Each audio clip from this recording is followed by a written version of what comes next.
Hello अस्सलाम वालेकुम class, my name is Mohammad Hashim Zia and you are watching Mathflix by Hashim Zia. आज हमारा जो टॉपिक है वो क्या है भाई? Video lecture number 3 of integration, यानी कि हम इंटीग्रेशन के टॉपिक का वीडियो लेक्चर नंबर 3 पढ़ रहे हैं। मैंने अपने सामने कुछ फॉर्मूलाज लिखे हुए हैं। ये कौन से फॉर्मूलाज हैं? ट्रिग्नोमेट्रिक फॉर्मूलाज हैं इंटीग्रेशन के। ये टोटल 10 फॉर्मूलाज होते हैं। कितने फॉर्मूलाज होते हैं? 10 फॉर्मूलाज होते हैं। Sine, cos, tangent, cot, sec, cosec, sec square, cosec square, sec into tangent, cosec into cot या कॉट इंटू कोसेक।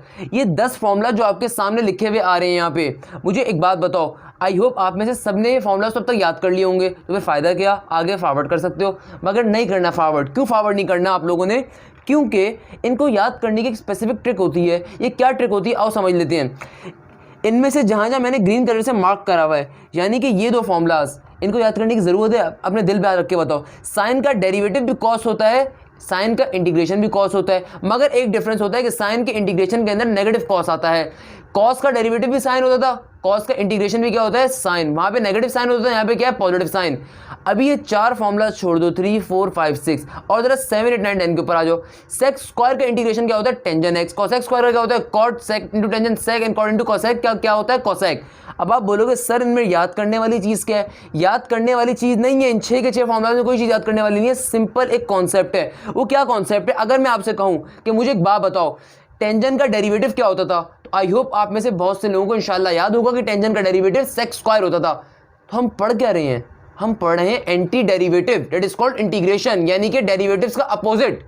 तो अगर टेंजन का डेरिवेटिव सेक स्क्वायर होता था तो सेक स्क्वायर का इंटीग्रेशन या एंटी डेरिवेटिव क्या होता है? Tangent x. सिमिलरली अगर मैं आपसे पूछूं कि कॉट एक्स का डेरिवेटिव क्या होता था, आप बोलोगे सर कोसेक स्क्वायर। तो हम क्या पढ़ रहे हैं? Anti derivative. तो कोसेक स्क्वायर का एंटी डेरिवेटिव क्या होगा? Cot x. सिमिलरली अगर मैं आपसे पूछूं सेक एक्स का या सेक इंटू सेक एक्स का डेरिवेटिव क्या होता था, आप बोलोगे सर सेक इंटू टेंजन। तो हम क्या पढ़ रहे हैं? Anti derivative. तो अगर आपके पास इंटीग्रेशन सेक इंटू टेंजन पे कभी अप्लाई हो जाए तो उसका आंसर क्या आ रहा होगा? Simple sec x. Similarly cosec x का डेरिवेटिव क्या होता था हमारे पास? Cosec into cot. तो कभी भी इंटीग्रेशन कोसेक इंटू कॉट पे अप्लाई हो जाए तो वहां पे आप क्या लिख सकते हो? Minus cosec. तो ये 6 फॉर्मूला तो सिंपल डेरिवेटिव के फॉर्मूला हैं जिनको अपोजिट करके यहाँ पे लिखा जाता है इंटीग्रेशन के अंदर। याद करने वाले खाली 4 फॉर्मूला होते हैं यहाँ पे। एक होता है integration tangent x, integration on to cot x, sec x and cosec x. ये 4 formulas, tangent cot sec cosec, tangent cot sec cosec, यानी कि इन 4 फॉर्मूलाज की आपको इंटीग्रेशन फॉर्मूलाज ट्रिग्नोमेट्री में खाली याद करना होता है। इसके अंदर से भी आसानी होती है। टेंजन का हमेशा इंटीग्रेशन का फॉर्मूला क्या होता है? एलन सेक। कॉट का क्या होता है? L N sine. और सेक और कोसेक के अंदर एलन आता है। इसको मैंने इस तरीके से हमेशा अपनी जिंदगी में याद रखा कि सेक और कोसेक के अंदर क्या होता है? एलन आता है। एक बार क्या होगा? सेक इंटू टेंजन, यानी कि सेक और टेन का रिलेशन है। Sec plus tangent. और कोसेक में क्या होगा? Cosec minus cot. इस तरीके से हम 10 फॉर्मूलाज को याद रख सकते हो। 6 फॉर्मूलाज को सिंपल ट्रिक से याद रख सकते हो कि डेरिवेटिव के अपोजिट यानी कि एंटी डेरिवेटिव्स हैं। और इन 4 फॉर्मूलाज को आप रट्टे मार के अभी याद कर सकते हो या भी सिंपल पे जहन में बिठा सकते हो कि टेंजन का क्या होगा? एलन सेक। कॉट का क्या होगा? Elon sign. एंड सेक के अंदर भी एलन आएगा। यानी कि जो 4 फॉर्मूलाज होते हैं इन चारों के अंदर इनको याद करने का अपने जहन में बिठाने का तरीका ये भी होता है कि इन चारों के अंदर एलन आता है और 2 के अंदर सिर्फ एलन के साथ एक टर्म होती है, जबकि बाकी के 2 के अंदर एलन के साथ 2 टर्म होती है, जो कि इधर ऐड होती है या इधर सब्ट्रैक्ट के अंदर होती है। तो इस बात को इस तरीके से जहन में बिठाया जा सकता है। अब जरा आगे चलते हैं, कुछ और फॉर्मूलाज देखते हैं ट्रिग्नोमेट्री के अंदर। देखो, याद अपने लिए आसानी पैदा करो। वो एक 3 इडियट्स का डायलॉग है कि सर्कस चाबुक के डर से सर्कस का शेर भी कुर्सी बैठे सीख सकता है। तो एग्जैक्टली याद तो तुम में से हर एक रट्टा लगा सकता है भाई। रट्टा लगाना मेन चीज़ नहीं है। मेन चीज़ ये कि यार तुम लिमिटेड टाइम के अंदर उस चीज़ को जल्दी पिकअप करो। और कैसे पिक करोगे? इस तरीके से पिक करोगे कि अपने जहन में खुद से शॉर्ट पॉइंट्स बनाओगे।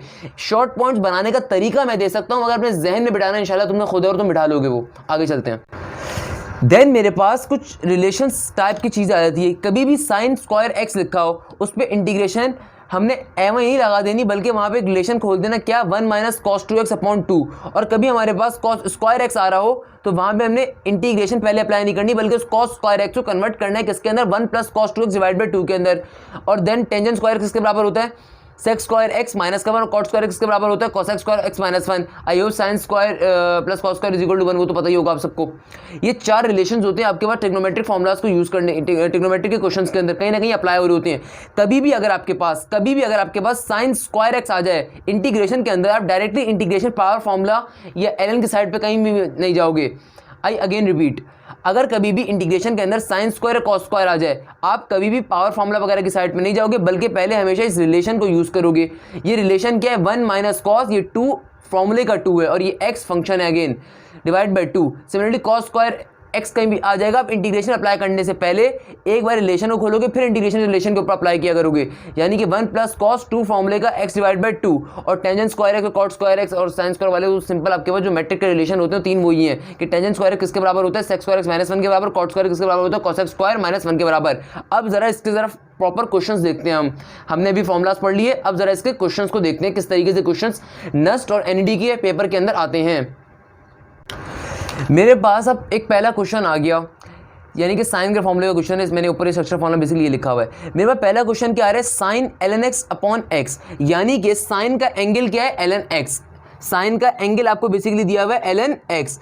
मैंने क्या कहा, मैंने कहा इंटीग्रेशन का कोई भी फॉर्मूला। अच्छा, मैं एक बात हमें बताना भूल गया, पहले मैं उस बात को रिपीट कर देता हूँ।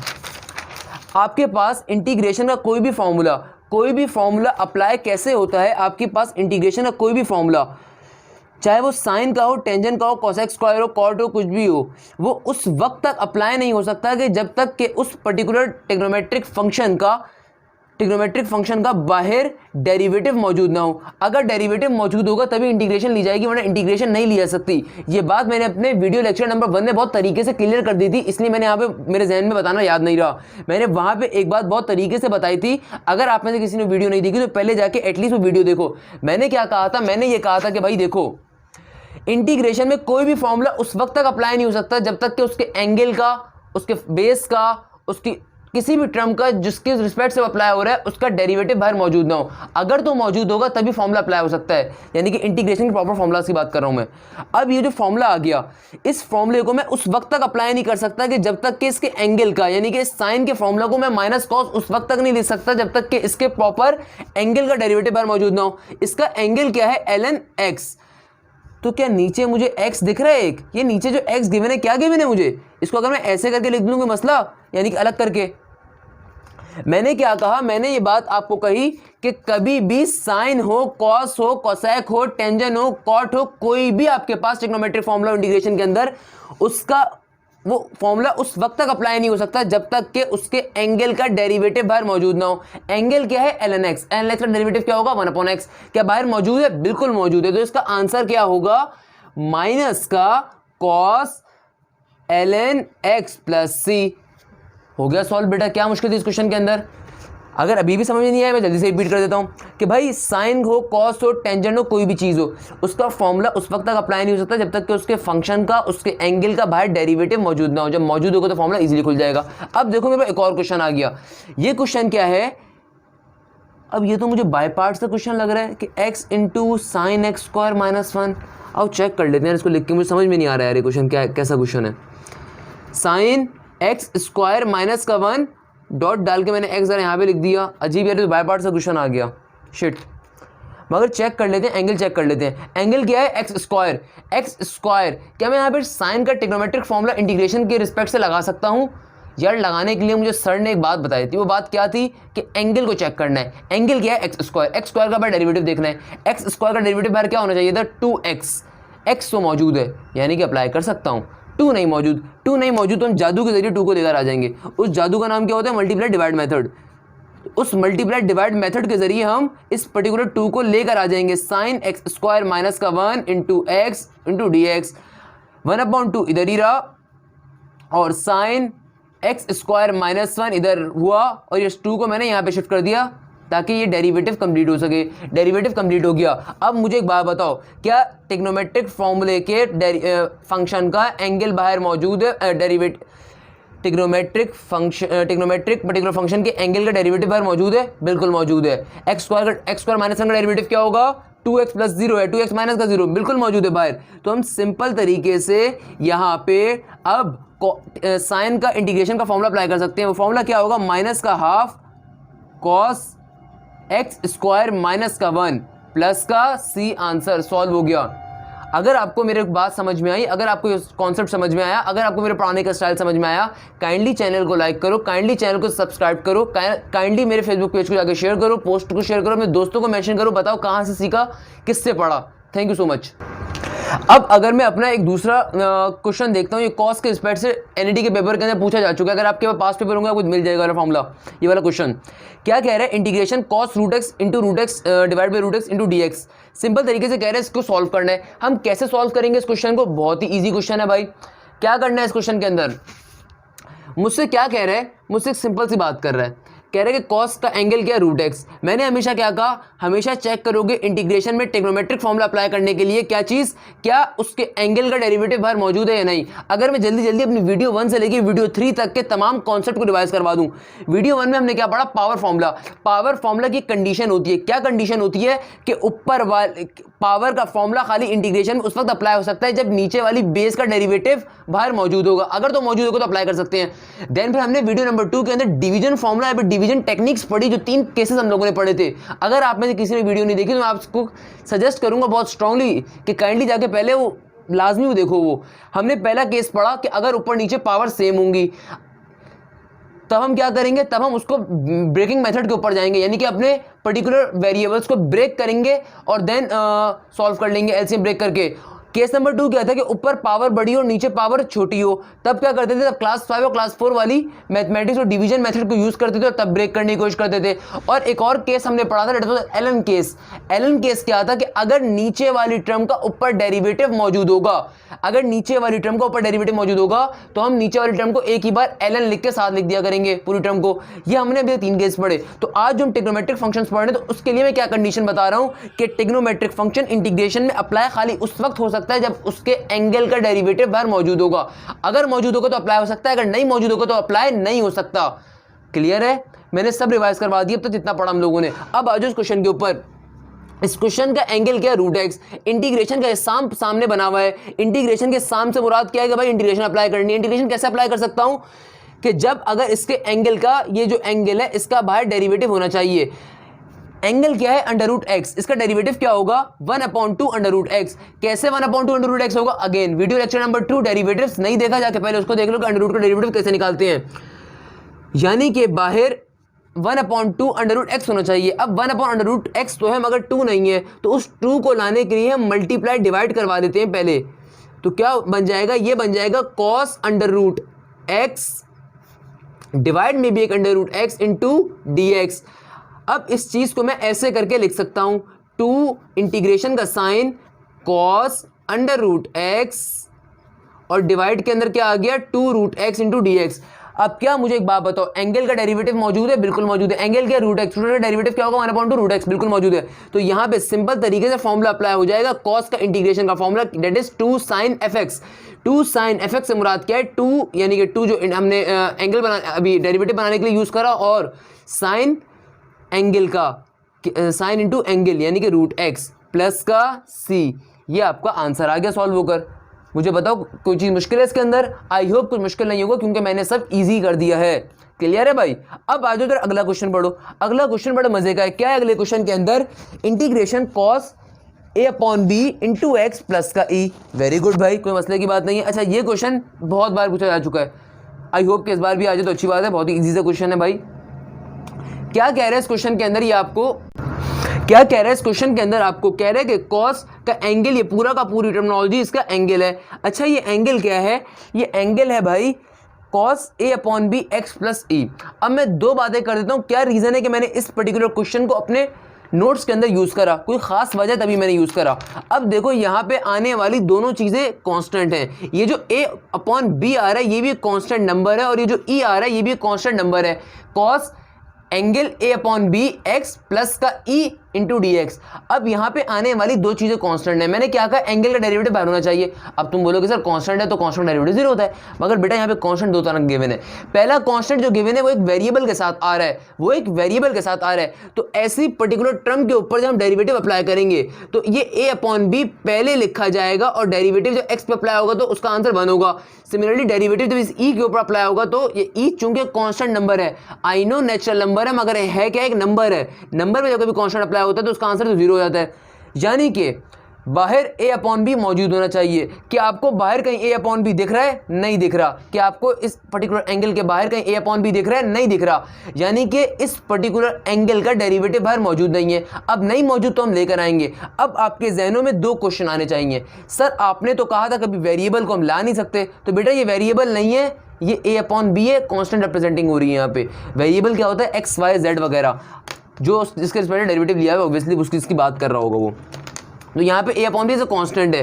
तो अब मुझे अगर यहाँ पे cos का इंटीग्रेशन का फॉर्मूला अप्लाई करना है तो उसकी एक बुनियादी शर्त है कि बाहर एंगल का डेरिवेटिव होना चाहिए। अब एंगल का डेरिवेटिव नहीं मौजूद तो पहले उस एंगल डेरिवेटिव लेकर आएंगे। अब यहाँ पे तो a अपॉन बी लेकर आना है बाहर। अब बाहर a अपॉन बी लेकर आना है तो भाई a अपॉन बी लेकर आना है तो क्या मसले की बात है? b upon a into a upon B से मल्टीप्लाई करवा दो पूरी टर्मिनोलॉजी को। क्या करेंगे? a से एक ताकि कट सके, b से b कट सके। अगर मुझे a अपॉन बी लेकर आना है तो मैं b upon a into a upon B से मल्टीप्लाई करवा देता हूँ। यही तो हम आज तक करते आए। अगर ये बात समझ में नहीं आई तो भाई देखो मल्टीप्लाई डिवाइड करते थे ना, यही तो था। 2 अपॉन 3 ये सॉरी 2 अपॉन 2, 3 अपॉन 3, 4 अपॉन 4, यही तो हमने करा, a upon a into b upon b। और यहाँ पे क्या हो जाएगा? cos एंगल क्या है? a upon B x plus का e इंटू डी एक्स। अब हमें a अपॉन बी अंदर चाहिए तो b अपॉन a बाहर ही रहा और cos angle a upon B x plus का e, और अंदर मुझे क्या चाहिए था? a upon B derivative complete करने के लिए। क्या हमने अब अंदर का डेरिवेटिव कंप्लीट कर दिया? बिल्कुल कर दिया। क्या अब cos के एंगल का डेरिवेटिव अंदर बन रहा है? बिल्कुल बन रहा है। क्या एंगल था? a upon B into x plus का e। जब डेरिवेटिव पर्टिकुलर टर्म पे अप्लाई होगा तो एज अ कांस्टेंट ये पहले लिखी जाएंगी और डेरिवेटिव x पे अप्लाई हो जाएगा, तो a अपॉन बी इसका डेरिवेटिव का आंसर होगा। और प्लस e का डेरिवेटिव जब अप्लाई होगा तो e एक कांस्टेंट नंबर है, कांस्टेंट का डेरिवेटिव अप्लाई होगा तो 0 हो जाएगा। तो अब जब यहाँ पे हम डेरिवेटिव इंटीग्रेशन का फॉर्मूला अप्लाई कर देंगे cos के लिए तो इसका आंसर आ रहा होगा sine a upon B x plus का e प्लस सी।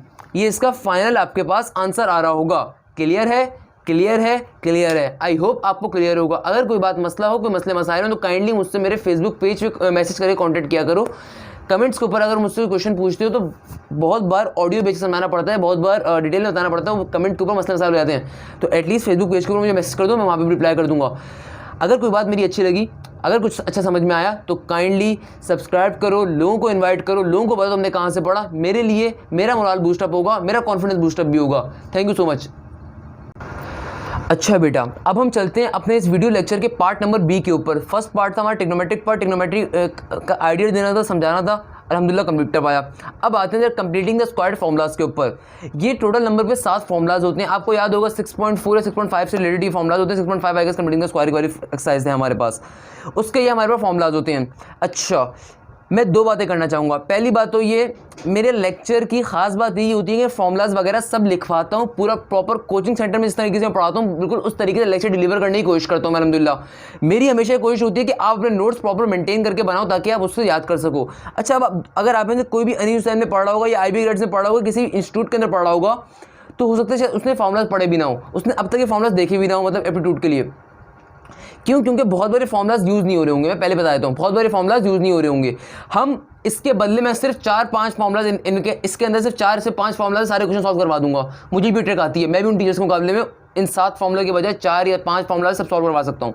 मगर स्टिल मैं इन 7 फॉर्मूलाज को इसलिए लिख रहा हूँ क्योंकि बहुत दफ़ा NET के एप्टीट्यूड पेपर के अंदर या KU के पेपर के अंदर या इनफैक्ट नस्ट के पेपर के अंदर भी ये फॉर्मूला आपसे पूछ लेगा। एज अ MCQ ये फॉर्मूला आ जाएगा, एज अ MCQ फॉर्मूला पूछ लिया जाता है। तो उस परेशानी से बचने के लिए अगर आप इसको एक बार याद करके देख लो तो मसले की बात नहीं है। सेकंड, अच्छा बेटा, अब हम अपने पार्ट नंबर बी के ऊपर चलते हैं। Part number B of third lecture video.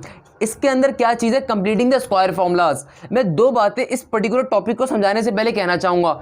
मेरी बात नंबर 1, मेरी पहली बात तो ये होगी कि बेटा देखो, ये फॉर्मूलाज पेपर के अंदर हो सकता है न्यूमेरिकल्स में यूज़ ना हो रहे हो, क्वेश्चंस के अंदर यूज़ ना हो रहे हो, इनमें से खाली 4 से 5 ज़्यादातर यूज़ होते हैं। मैं भी दूसरे टीचर्स की तरह खाली 4 से 5 फॉर्मूलाज लिखवा सकता था और आगे बढ़ के टॉपिक कवर करवा सकता था। अगर ये 7 के 7 फॉर्मूलाज यहाँ पे लिखे तो उसके पीछे रीज़न एक और भी है। वो रीज़न क्या है कि अक्सर पेपर के अंदर, अक्सर एप्टीट्यूड एग्जाम के अंदर क्या होता है, आपसे वो कह देता है कि भाई एक पर्टिकुलर फॉर्मूला आपको दे दिया और कहा जाएगा कि इसका आंसर बता दो, यानी कि फॉर्मूला खुद एज MCQs आ जाएगा। फॉर एग्जाम्पल ये 2 MCQs बहुत ज़्यादा पेपर के अंदर आए थे, अक्सर आपसे इसका आंसर पूछ लेगा, इसका आंसर पूछ लेगा। अब अगर तो आपने इंटर के दौर के अंदर फॉर्मूला याद करे तो बहुत अच्छी बात है, अब नहीं करे तो कोई मसले की बात नहीं है, मुझसे पढ़ लो तो इंशाल्लाह मैं समझा दूंगा, कोई टेंशन लेने की नीड नहीं है भाई। पहली चीज़ तो ये हो गई। दूसरी चीज़ जो मैं कहना चाहूँगा वो ये है कि देखो, जैसा कि आपको पता है आप लोगों ने इंटर का पेपर तो इंटीग्रेशन का दिया नहीं है, इसलिए आपको आइडिया नहीं है किस टाइप का प्रेशर होता है। जैसे मैंने हमेशा कहा कि इंटीग्रेशन में फॉर्मुलाज इतने नहीं है, सिर्फ कॉन्सेप्ट मैटर करते हैं, मगर यहाँ पे मैं कहूँगा इन 7 फॉर्मुलाज को याद करने की ट्रिक्स मैटर करेंगी इंशाल्लाह। तो टेंशन नहीं लेनी, इनको याद कैसे करें। अब देखो ये है टोटल 7 फॉर्मुलाज, मगर मैं इनको 3 फॉर्मुला कहता हूँ, यानी कि एक शुरू के 3 फॉर्मुलाज को मैं एक कैटेगरी में डालता हूँ, 4 और 5 को मैं सेकंड कैटेगरी में डालता हूँ, लास्ट के 2 फॉर्मुलाज को थर्ड कैटेगरी में डालता हूँ। इनको याद करने की ट्रिक क्या होती है, अगर तुमने 7 फॉर्मुलाज पहले कभी याद नहीं करे तो आज के लेक्चर से याद कर लोगे। मेरे लेक्चर की खास बात यही होती है कि मैं सारे फॉर्मुलाज तक लिखवाता हूँ, मैं वो प्रॉपर लेक्चर डिलीवर करता हूँ जो मैं कोचिंग सेंटर्स में डिलीवर कर पाता हूँ या डिलीवर करता हूँ। तुम्हारे किसी भी तुम इंस्टीट्यूट में तैयारी कर रहे हो, तुमने वहाँ के जो नोट्स बनाए होंगे और तुमने अगर मेरे लेक्चर के नोट्स बना लिए, तुम दोनों को कंपेयर करके देख लेना और फिर चेक कर लेना किसने तुम्हें मैथ्स अच्छी पढ़ाई, किसने तुम्हें मैथ्स ढंग से नोट्स बना के पढ़ाई समझाई। पहला फॉर्मूला जो आता है मेरे पास वो क्या आता है, 1/a² माइनस एक्स स्क्वायर। ये a स्क्वायर क्या, कांस्टेंट, x क्या है वेरिएबल, फंक्शन या वेरिएबल। तो कभी भी अगर आपके पास 1 आ रहा हो under root constant minus variable का स्क्वायर, तो उसका आंसर क्या होगा, sine inverse x upon a। Similarly कभी भी इंटीग्रेशन अप्लाई हो रही हो 1/x² प्लस a स्क्वायर के ऊपर, फंक्शन प्लस कांस्टेंट के स्क्वायर के ऊपर, उसका आंसर क्या होता है 1/a tangent inverse x upon a plus का c। सिमिलरली कभी भी आपके पास इंटीग्रेशन अप्लाई हो रही है 1/x into x² minus a square, तो 1/a sex inverse x upon a होता है, ये इसका आंसर होता है। अब तुम बोलोगे सर ने तो स्लाइड रीड कर दी, अब तुम बोलोगे सर ने तो खाली फॉर्मूला छाप के समझा दिया। अब तुम्हारे जहन में क्वेश्चन आना चाहिए, अगर तुम समझते हो कि तुम मुझसे कोई चीज़ समझने के लिए आए हो, तुम्हारे जहन में क्वेश्चन आना चाहिए कि सर आपने तो कहा था आप ट्रिक समझाएंगे, आपने तो मगर डायरेक्टली फॉर्मूला छपवा दिया और फॉर्मूला लिख के छाप के लिख के मुंह से बोल रहे हैं आप। इसकी ट्रिक भी है। क्या ट्रिक है, तुम्हें अगर याद हो तो तुमने इन्वर्स के फॉर्मूला डेरिवेटिव के अंदर कुछ पढ़े थे, याद है वो इन्वर्स के फॉर्मूलाज क्या थे? तो वो जो इन्वर्स के फॉर्मूलाज थे ना, उसको याद करने की ट्रिक ये शुरू के 3 यही है। वहां पे साइन इन्वर्स का डेरिवेटिव फॉर्मूला क्या होता था, 1/1 minus x square, 1 under root 1 minus x square. Sine inverse का डेरिवेटिव फॉर्मूला क्या होता था, under root 1 minus x square. 1 क्या था, कांस्टेंट, तो 1 का स्क्वायर ले लो। सिमिलरली ये भी तो ए कांस्टेंट ही है। सिमिलरली वहां पे टेंजेंट इनवर्स का क्या फॉर्मूला होता था डेरिवेटिव के अंदर, ये फॉर्मूला होता था x² प्लस a स्क्वायर या फिर x² प्लस 1 का स्क्वायर, ये होता था ना मेरा फॉर्मूला। सिमिलरली सेक इनवर्स का फॉर्मूला डेरिवेटिव के अंदर क्या होता था, 1/x into X square minus का 1 या माइनस का 1 का स्क्वायर।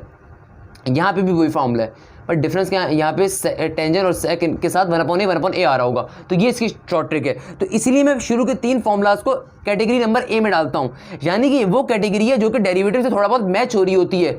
अगेन कह रहा हूँ ये सारी ट्रिक्स किसी ने माइकल आल ने नहीं बनाई है, सिर्फ मेरी अपनी ट्रिक्स हैं जो मैंने खुद हमेशा याद करी और खुद हमेशा अपने स्टूडेंट्स के ऊपर आज देता हूँ, ताकि स्टूडेंट्स को आसानी हो सके और स्टूडेंट्स को समझ में आती है और पसंद करते हैं, इसलिए मैं कोशिश करता हूँ उन्हें ज़्यादा से ज़्यादा दे सकूँ। कैटेगरी नंबर 1 क्या थी कि तीनों के तीनों वो फॉर्मुलाज हैं जो कि डेरिवेटिव से लिंक्ड हैं थोड़े बहुत, यानी कि साइन इनवर्स का वहाँ पे फॉर्मूला ये होता है 1 माइनस का एक्स स्क्वायर, टेंजेंट इनवर्स का क्या होता है 1 प्लस एक्स स्क्वायर डिवाइड के अंदर, देन सेकंड इनवर्स का क्या होता है x into X square minus का a स्क्वायर, यही होता है ना। इसको कैटेगरी नंबर 1 कह दिया मैंने। अब कैटेगरी नंबर 2 क्या है, कैटेगरी नंबर 2 के अंदर मेरे पास 2 फॉर्मुलाज आते हैं।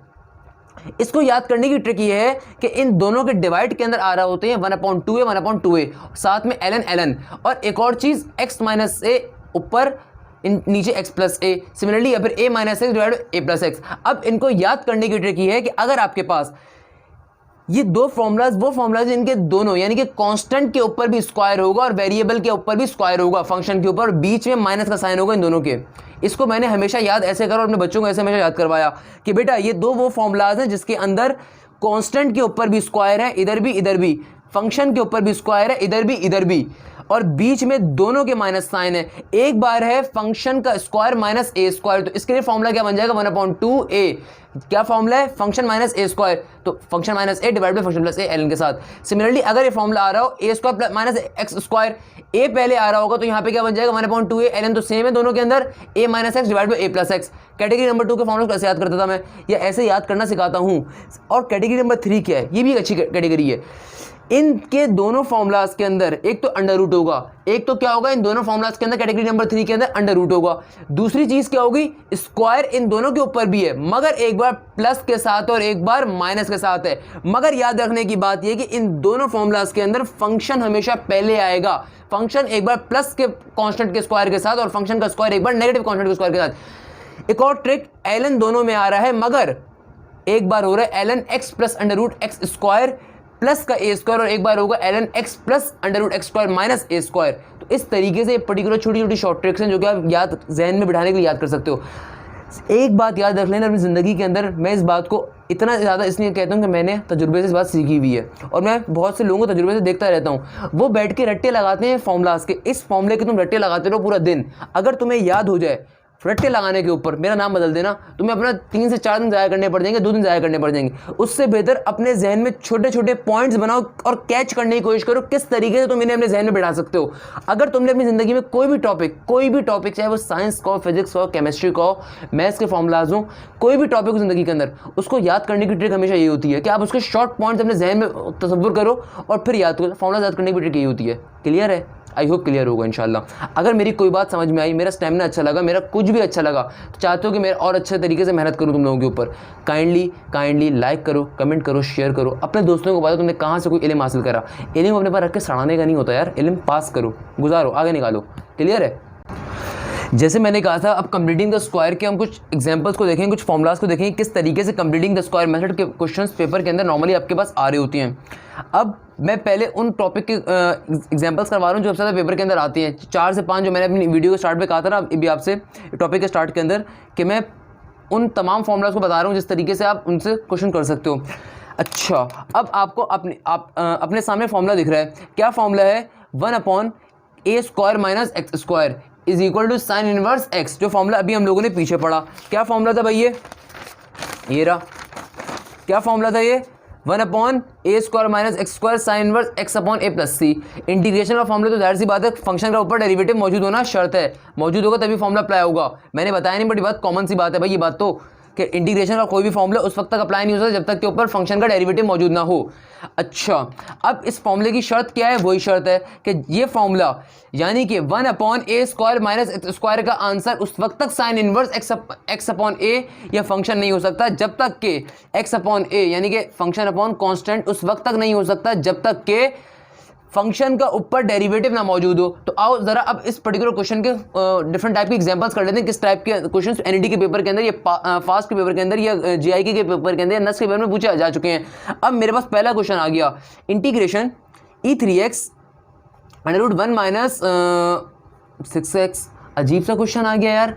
मैंने तो तुम लोगों से कहा था कि अच्छा, सबसे पहला काम, कभी भी आपके पास इस टाइप का क्वेश्चन आ जाए, कैसे पहचानोगे? कंप्लीटिंग द स्क्वायर का क्वेश्चन है, कैसे पहचानोगे, किस तरीके से करना है। अच्छा, 2 बातें याद रख लेना, 2 बातें।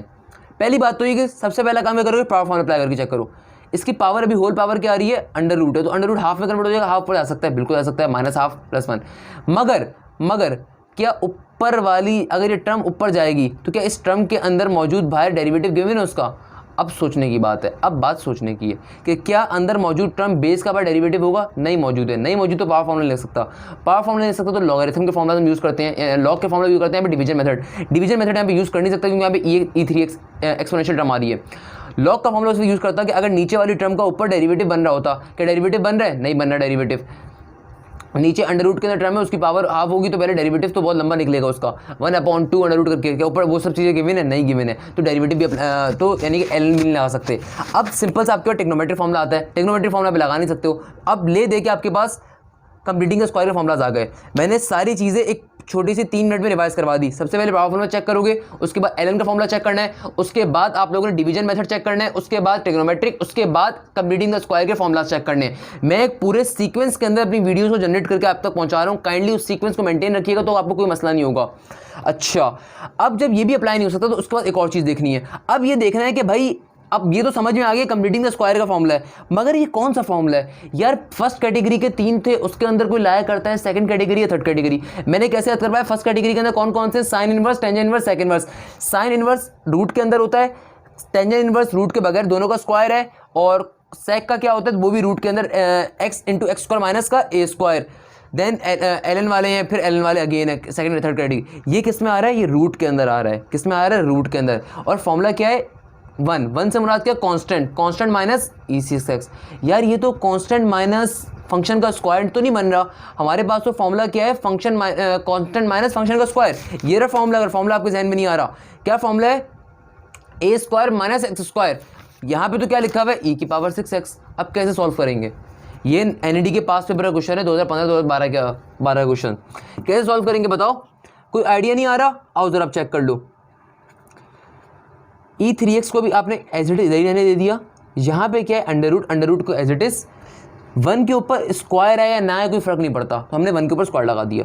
माइनस E6x, अगर e की पावर 3x इंटू 2 कर दिया जाए तो आपको कोई एतराज़ तो नहीं होना चाहिए, क्योंकि मैंने गलत काम तो नहीं करा। अगर ब्रैकेट खोलूंगा तो 2 जाके 3 से मल्टीप्लाई होगा तो अगेन 6x बन जाएगा, तो हमने तो गलत काम किया ही नहीं, हमने तो सिंपल वही काम करा जो काम हमसे डिमांडिंग थी। आपने क्वेश्चन को पहले ट्रांसफॉर्म करना है इस पर्टिकुलर टाइप के ऊपर, यानी कि आपके पास अगर आपको अपना completing the square method use करना था, अगर आपको कंप्लीटिंग द स्क्वायर मेथड का कोई भी फॉर्मूला अप्लाई करना है, तो पहले आप अपने क्वेश्चन को चेक करोगे कि आया ये उसकी प्रॉपर कंडीशन के ऊपर उतरता भी है नहीं उतरता, यानी कि ये उस पर्टिकुलर फिगर की फॉर्म में गिवन भी है नहीं गिवन है, ये स्ट्रक्चर की फॉर्म में गिवन है कि नहीं गिवन है। अब कॉन्स्टेंट का स्क्वायर था और फंक्शन का स्क्वायर था, ये क्वेश्चन फंक्शन के स्क्वायर पे नहीं गिवन था, तो हमने पहला काम क्या करा, हमने इस क्वेश्चन के ऊपर फंक्शन का स्क्वायर बनाया। फंक्शन क्या था, ये रहा फंक्शन E6x, तो इसका स्क्वायर कैसे लिया, 2 कॉमन लेके बाहर लिख दिया, वो स्क्वायर बन गया। अब पहला काम क्या था, अपने पर्टिकुलर स्ट्रक्चर के फॉर्मूले के ऊपर ड्राइव करना, बना लिया। अब दूसरा काम है, दूसरा काम क्या है, नीचे वाले फंक्शन का ऊपर डेरिवेटिव होना चाहिए, अगर डेरिवेटिव होगा तभी फॉर्मूला अप्लाई हो सकता है, वरना फॉर्मूला अप्लाई नहीं हो सकता। ये बात याद रख लेना, इंटीग्रेशन के फॉर्मूलाज के अंदर आपके पास डेरिवेटिव होना लाजमी शर्त है। अगर होगा बेस का, एंगल का, नीचे का, ऊपर का होगा तो इंटीग्रेशन का फॉर्मूला अप्लाई हो सकता है, वरना नहीं हो सकता। जानबूझ के मैं ऐसे क्वेश्चन लेकर आता हूं जिनके अंदर ये प्रॉब्लम्स हो कि आपको बार बार डेरिवेटिव के बारे में पता चलता रहे। क्लियर है? इस पर्टिकुलर फंक्शन का ऊपर डेरिवेटिव होना शर्त है। फंक्शन क्या है, ये रहा, इसका डेरिवेटिव ऊपर मौजूद होना चाहिए। E3x का डेरिवेटिव क्या होगा, मुझे एक बात बताओ, ये पर्टिकुलर फंक्शन क्या है, इस पूरे फंक्शन को आप देखोगे, ये फंक्शन आपके पास क्या है, ये फंक्शन क्या है, E3x की पावर स्क्वायर, तो इसका ऊपर डेरिवेटिव क्या होगा, अपनी अकल से सोच के बताना मुझे, क्या होगा इसका डेरिवेटिव। नहीं सॉरी, आप सिर्फ फंक्शन को लोगे, आप स्क्वायर तो उसका फॉर्मूले का है ना, स्क्वायर फॉर्मूले के, आप सिर्फ फंक्शन को लोगे तो इसका एक्सपोनेंशियल क्या है, E3x का डेरिवेटिव क्या होगा आपके पास, E3x का डेरिवेटिव क्या होगा आपके पास, यानी कि ऊपर कौन सा डेरिवेटिव एग्जिस्ट करना चाहिए। अब आप में से बहुत से बच्चे कहेंगे सर ऊपर E3x तो मौजूद है, यानी कि डेरिवेटिव तो मौजूद है, मगर मुझे बताओ क्या E3x का डेरिवेटिव E3x ही होगा? जी नहीं।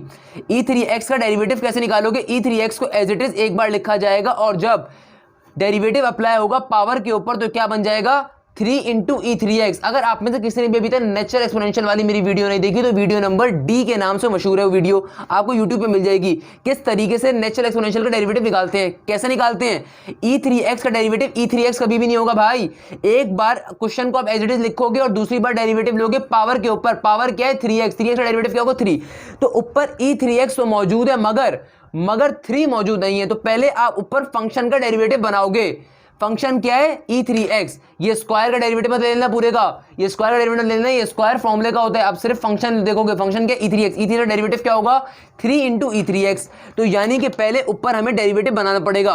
और डेरिवेटिव के लिए अंदर किस चीज की कमी अभी आ रही है, 3 की, तो 3 की कमी आ रही है, तो 3 को कैसे उस कमी को पूरा करेंगे, मल्टीप्लाई डिवाइड करके उस कमी को हम पूरा करेंगे। क्या हो गया 3 इंटू 3x और अंडर रूट का साइन 1 का स्क्वायर माइनस का E3x पावर स्क्वायर। अब मुझे बताओ कि अब ये इस प्रॉपर स्ट्रक्चर फॉर्मूला के ऊपर कन्वर्ट हो गया, बिल्कुल कन्वर्ट हो गया। कैसे भाई, हमारे पास कंप्लीटिंग द स्क्वायर मेथड का पहला फॉर्मूला साइन इनवर्स वाला क्या था, यही तो फॉर्मूला था 1/√a square minus x square, यानी कि कांस्टेंट का स्क्वायर और फंक्शन का स्क्वायर। पहले सबसे पहला काम हमने क्या करा, अपने क्वेश्चन को पर्टिकुलरली क्वेश्चन को स्ट्रक्चर के फॉर्मूला पे कन्वर्ट करा, उसके मुताबिक बनाया, उसके सांचे में डाला, उसके मुताबिक कन्वर्ट करने की कोशिश करी, कन्वर्ट कर दिया।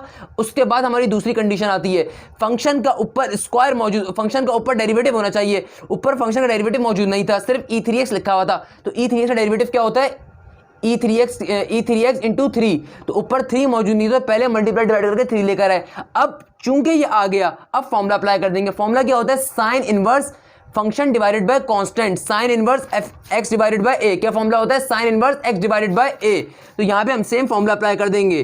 क्या कर देंगे, फॉर्मूला अप्लाई कैसे करेंगे, 1/3 साइन इनवर्स क्या फंक्शन है मेरे पास, सिर्फ फंक्शन मुझे बताओ क्या फंक्शन है। ये रहा फंक्शन e3x, क्या फंक्शन है, ये फंक्शन है आपके पास नीचे वाला fx, fx क्या आपके पास है e3x, तो यहां पे सिंपल आपके पास e3x आ जाएगा। और डिवाइड के अंदर कांस्टेंट, कांस्टेंट हमारा क्या है, हमारा ये कांस्टेंट था, ये चीज हमारी कांस्टेंट थी जो कि 1 थी। तो इसका सिंपल आंसर क्या आ रहा होगा आपके पास, 1/3 साइन इनवर्स e की पावर 3x। अभी भी अगर आप में से किसी को बात समझ में आई तो मैं रिपीट कर देता हूं। कंप्लीटिंग स्क्वायर मेथड का पहला फॉर्मूला लगाने का तरीका समझा रहा था, किस फॉर्मूला अप्लाई होता है। स्टेमिना मेरा बिल्कुल खत्म हो रहा है भाई। क्या फॉर्मूला है आपके पास, 1/a² माइनस एक्स स्क्वायर, क्या है साइन इनवर्स x/a प्लस का c। मैंने दो बातें कही, मैंने कहा इस फॉर्मूले को उस वक्त तक लगा नहीं सकते जब तक कि आपके पास आपका क्वेश्चन फॉर्मूले के स्ट्रक्चर के मुताबिक नहीं होगा। फॉर्मूले का स्ट्रक्चर क्या है, कांस्टेंट का स्क्वायर डिवाइड के अंदर और माइनस का फंक्शन का स्क्वायर। अब मेरे पास कांस्टेंट का स्क्वायर तो बन सकता था यानी कि 1 था उसका स्क्वायर, मगर फंक्शन का स्क्वायर नहीं बन रहा था हमारे पास यानी कि e6x गिवन था। तो उसके लिए हमने क्या ट्रिक निकाली, उसके लिए हमने 2 को बाहर लिख दिया, 2 को बाहर लिख दिया तो क्या बन गया e3x, और ये 2 जो बाहर आ गया तो इसने बेसिकली स्ट्रक्चर का मुताबिक फॉर्मूला कंपेयर करवाने के मुताबिक बना दिया। यानी कि अब हमारा स्ट्रक्चर बिल्कुल स्ट्रक्चर से मैच कर रहा है फॉर्मूला, हमारा क्वेश्चन का पर्टिकुलर सॉल्यूशन। 1 का स्क्वायर यानी कि कांस्टेंट का स्क्वायर माइनस का साइन फंक्शन का स्क्वायर, ये पर्टिकुलर टर्म क्या e3x फंक्शन, फंक्शन का स्क्वायर। अब बन गया तो अब दूसरी कंडीशन के ऊपर आ गए कि ऊपर फंक्शन का, सिर्फ फंक्शन का, मैं अगेन रिपीट करता हूं, इस पर्टिकुलर फंक्शन का डेरिवेटिव मौजूद होना चाहिए। क्या ऊपर मौजूद होगा तभी आप फॉर्मूला अप्लाई कर सकते हो। तो ऊपर पहले हम चेक कर रहे हैं, क्या चेक कर रहे हैं, क्या e3x का डेरिवेटिव ऊपर मौजूद है। आओ चेक कर लेते हैं। e3x का डेरिवेटिव क्या होता है, e3x का डेरिवेटिव होता है e3x एज इट इज एक बार लिखा जाता है और डेरिवेटिव पावर पे जब अप्लाई हो जाता है तो पावर पे डेरिवेटिव लिया जाता है। तो पावर क्या हो जाएगी 3x है तो डेरिवेटिव क्या हो जाएगा 3। अब यहां पे e3x तो मौजूद था मगर 3 नहीं था तो 3 को मल्टीप्लाई डिवाइड करके लेकर आए। जब लेकर आए तो हमने हमारा प्रॉपर फॉर्मूले का स्ट्रक्चर बन गया। जब बन गया ऊपर डेरिवेटिव भी आ गया, अब फॉर्मूला अप्लाई कर देंगे। फॉर्मूला क्या होता है, सिंपल सा sine inverse fx upon constant, यानी कि function divide by constant. Function का फंक्शन क्या है e3x लिखकर डिवाइड के अंदर कांस्टेंट क्या था 1 डिवाइड करवा दिया। हमारे पास इस तरीके से पर्टिकुलर एमसीक्यू सॉल्व हो गया। अगर आपको मेरी मेहनत समझ में आई, अगर आपको मेरी मेहनत करने का अंदाज समझ में आया तो काइंडली लाइक करिएगा, सब्सक्राइब करिएगा, अपने दोस्तों को इन्वाइट करिएगा, दोस्तों से शेयर करिएगा। जज़ाकल्लाह। देन मेरे पास एक और ही क्वेश्चन आ गया। क्या क्वेश्चन है, 1 + tangent square theta 2 - tangent square theta. अच्छा, सबसे पहला काम चेक करेंगे भाई कंप्लीटिंग का स्क्वायर कौन सा फॉर्मूला है। पहले क्या आ रहा है कांस्टेंट, फिर क्या आ रहा है पर्टिकुलर फंक्शन का स्क्वायर। अब मैं साफ तौर पे देख सकता हूँ कि मेरा कांस्टेंट के ऊपर स्क्वायर नहीं है। कांस्टेंट भी जब स्क्वायर नहीं है तो कांस्टेंट के ऊपर स्क्वायर लेकर आना पड़ेगा। कैसे लेकर आएंगे कांस्टेंट के ऊपर स्क्वायर। अच्छा, मुझे एक बात बताओ, क्या आपके पास चलो उसको बाद में देख लेते हैं, कोई मसले की बात नहीं है। यहाँ पे क्या आ रहा है 1 + टेंजेंट स्क्वायर थीटा। ऑल्दो मैं आपसे पूछ सकता हूँ कि 1 + टेंजेंट स्क्वायर थीटा की वैल्यू क्या होती है, वो आपको पता होनी चाहिए। आई होप पता होगी आप में से बहुत से लोगों को। 2 क्या है, यहाँ पे कांस्टेंट का स्क्वायर होना चाहिए था मगर कांस्टेंट का स्क्वायर तो मौजूद ही नहीं है। अब क्या करेंगे भाई, यहाँ पे लिख देंगे नॉट बी सॉल्व। जाहिर सी बात है ना, ऐसे करेंगे और क्या करेंगे हम लोग। जी नहीं, हम ऐसा नहीं करेंगे। अगर आप में से किसी ने भी बात सोची थी हम ऐसा करेंगे तो ऐसा नहीं होगा। क्यों ऐसा नहीं होगा, हम इस तरीके से स्क्वायर ले सकते हैं। अगर आप में से किसी को भी बेसिक मैथ्स आती होगी तो हम इस तरीके से स्क्वायर ले सकते हैं। हमें 2 का स्क्वायर चाहिए था, कांस्टेंट का स्क्वायर, तो कांस्टेंट हमने क्या है हमारे पास 2, तो 2 का स्क्वायर किसी भी हालत में चाहिए था फॉर्मूला अप्लाई करने के लिए। तो किसी भी हालत में हमने क्या करा, हमने √2 का होल स्क्वायर कर दिया, माइनस का साइन, और देन यहाँ पे क्या चीज़ है tangent square theta into D theta. अब मुझे एक बात बताओ, 1 + टेंजेंट स्क्वायर थीटा क्या होता है। 1 + टेंजेंट स्क्वायर थीटा किसके बराबर होता है बेटा, सेक स्क्वायर थीटा के। ये रिलेशन अभी पीछे लिखवा के आ रहा हूं, सही है ना, याद रख लेना। और √ में क्या है, √2 का स्क्वायर माइनस का टेंजेंट थीटा का होल स्क्वायर। ये स्क्वायर जो है पूरे फंक्शन के ऊपर है तो इसलिए बाहर हमने निकाल के रखा, सही है। टेंजेंट के ऊपर जो स्क्वायर है ये पूरे फंक्शन का था। अब हम क्या करेंगे, क्या मेरे पास नीचे मौजूद चीज का ऊपर डेरिवेटिव बन रहा है। आओ चेक कर लेते हैं कि नीचे मौजूद फंक्शन का ऊपर डेरिवेटिव है। टेंजेंट का डेरिवेटिव क्या होता है मेरे भाई, टेंजेंट का डेरिवेटिव क्या होता है। आई होप आप में से बहुत से लोगों का आंसर होगा सेक स्क्वायर थीटा। क्या ऊपर फॉर्म हो रहा है, बिल्कुल फॉर्म हो रहा है। जब फॉर्म हो रहा है तो यानी कि हमारी दोनों शर्तें कंप्लीट है। पहली शर्त क्या थी कि आपके पास कांस्टेंट का स्क्वायर होना चाहिए, माइनस का साइन होना चाहिए और फंक्शन का स्क्वायर होना चाहिए, पहली शर्त थी। दूसरी शर्त क्या थी कि फंक्शन का ऊपर डेरिवेटिव मौजूद हो। क्या मौजूद है, बिल्कुल मौजूद है। जब मौजूद है तो फिर फॉर्मूला अप्लाई करने में देर कैसी करनी है। क्या फॉर्मूला था, साइन इनवर्स फंक्शन क्या है टेंजेंट थीटा, फंक्शन क्या है टेंजेंट थीटा, डिवाइड का साइन कर दिया भाई, ये डिवाइड का साइन, और नीचे क्या आ जाएगा, नीचे आ जाएगा अंडर रूट 2 यानी कि कांस्टेंट। कांस्टेंट क्या है मेरे पास, ये पर्टिकुलर टर्म कांस्टेंट है, क्या है under root 2 sine inverse tangent theta divide में अंडर रूट 2। क्लियर है? आई होप आप लोगों को क्लियर होगा। अगर आप लोगों को किसी भी किस्म का इशू हो काइंडली मुझे डिटेल में बता देना, मुझे मसला नहीं है भाई कमेंट्स के अंदर। क्लियर है यहाँ तक की बात? अब आते हैं अगले फॉर्मूले के ऊपर। मेरे पास अगला फॉर्मूला, जैसे मैंने कहा इसके अंदर 3 से 4 बड़े मशहूर क्वेश्चन हैं जिसके फॉर्मूला सबसे ज्यादा पेपर के अंदर आते हैं। अब अगर मेरे पास अंडर रूट ना हो बल्कि क्या हो, कांस्टेंट, कांस्टेंट का स्क्वायर प्लस फंक्शन का स्क्वायर यानी कि 1/a² plus x square, constant का स्क्वायर और a स्क्वायर। पहली कंडीशन क्या, मुझे चेक करना होगा आया ये कंप्लीटिंग द स्क्वायर मेथड का क्वेश्चन है भी या नहीं। और चेक करने के लिए क्या करेंगे, पावर फेल हो गया, लॉग फेल हो गया, डिवीजन रूल फेल हो गया, सब फेल हो गए। उसके बाद जब इस तरीके डिवाइड की फॉर्म में लिखा हुआ है, अब डिवीजन रूल अप्लाई नहीं हो रहा, तो पहला क्या मैं करूंगा, यार कांस्टेंट का स्क्वायर है और फंक्शन का स्क्वायर है, रूट है नहीं है, तो भाई इसका मतलब कैटेगरी नंबर 1 फॉर्मूला नंबर 2। इस तरीके से इतने रवानी फॉर्मूला तुम्हें याद होने चाहिए कि इस तरीके से तुम इसको अपने जहन में बिठाओ। कैटेगरी नंबर 1 फॉर्मूला नंबर 2 क्या फॉर्मूला है, कांस्टेंट का स्क्वायर यानी कि a² प्लस फंक्शन का square it is x square. पहली कंडीशन तो ये कि इस स्ट्रक्चर के अंदर फॉर्मूला होना चाहिए। दूसरी कंडीशन आपके पास क्या होगी, दूसरी कंडीशन बेटा ये होगी कि क्या आपके पर्टिकुलर फंक्शन का ऊपर डेरिवेटिव है या नहीं। अगर आप इस बात को गौर से देख रहे हो तो क्या लिखा हुआ है, fx का स्क्वायर यानी कि फंक्शन का डेरिवेटिव ऊपर होना चाहिए। अब आपके पास सिंपल सा एक क्वेश्चन आ रहा है पास पेपर का, क्या क्वेश्चन है, 1/sec theta into tangent theta divide के n+4 sec स्क्वायर थीटा। बहुत ही अच्छा क्वेश्चन है, गुड क्वेश्चन हो गया भाई, गुड हो गया जी, गुड हो गया जी वाला क्वेश्चन है भाई ये तो। क्या क्वेश्चन है, इसको सॉल्व कर लेते हैं हम। कैसे करेंगे, पहली चीज मैंने क्या बताई, पहली चीज इसको चेक करो कि भाई ये कंप्लीटिंग द स्क्वायर का है भी या नहीं। दूसरी चीज, अगर कंप्लीटिंग द स्क्वायर का है तो इन 7 फॉर्मूलाज में से किस फॉर्मूले का है। तीसरी चीज, अपने लिए शॉर्ट ट्रिक्स बना के रखो। शॉर्ट ट्रिक क्या, देखो दोनों के ऊपर किसी के ऊपर भी रूट नहीं आ रहा और बीच में साइन भी कैसा है, प्लस का। मैं जल्दी से एक बात रिवाइज करवा दूं, यहाँ पे सिवाय सिर्फ एक टर्म के ऐसी कोई टर्म नहीं है जिनके ऊपर रूट ना आ रहा हो वो प्लस के अंदर हो, सिर्फ वो टर्म फॉर्मूला नंबर 2 है। इतने फॉर्मूलाज पक्के होने चाहिए। यहाँ पे सिर्फ एक ऐसी टर्म ये एक ही मौजूद है जिसके ऊपर ना तो रूट है और बीच में साइन भी कैसा है, प्लस का।